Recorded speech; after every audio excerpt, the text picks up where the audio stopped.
tere, mina olen Rimi Päevak Temo ja täna teeme sükest kergemat jõulusööki kokopääni ehk kana veinikastmes. Selleks on meil vaja kana poolkoibasid.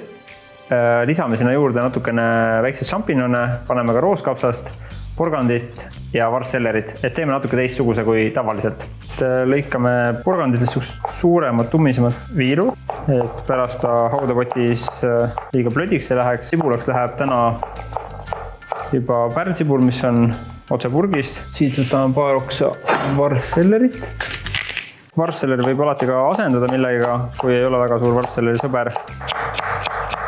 Mul öeldi sealt Rimist, kui seda võtsin, et kuule, vaata selle kette, tegi neile süüa, jube vikat on. Esimesena praeme siis porgandid ja sellerid. Lisame veidi aja pärast juurde seened, rooskapsad ja küüslaugu viilud. Et niikaua kui köögivili praeb, oleme endale valmis pannud ka kanapuljongi ja valge veini, mis lähevad siis koos köögiviljade ja kanaga pärast haudapotti ja ahju. Ja pooled seened jätsime järgi, need praeme pärast koos osa peekoniga ilusti krõbedaks ja paneme peale. Kui seller ja küüslauk on juba kergesti klaaseks läinud, siis võib lisada pärlsibulat.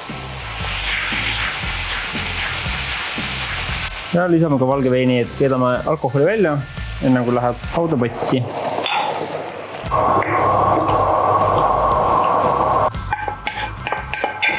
Ja kuna kana on vähe rasvane, siis paneme natuke ka peekonit, et praeme koos peekoniga kana läbi. Et siit tekib rasv, siis saame panna ka kana siia praadima kohe juurde.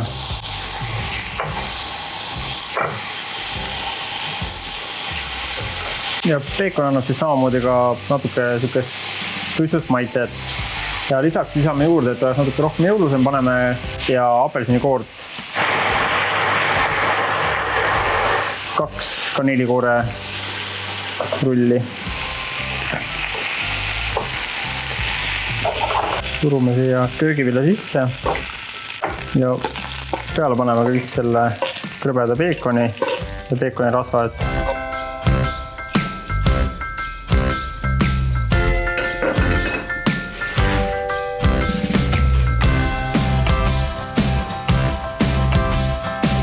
No nii, ja on ka valmis saanud meie veinikastmes kana ja mis siis muud kui serveerima.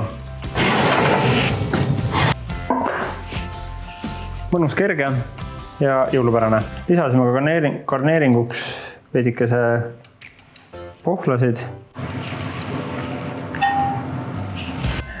Hea kerge jõulupärane roog. Minu poolt kaunist pühade aega ja head nautimist teile!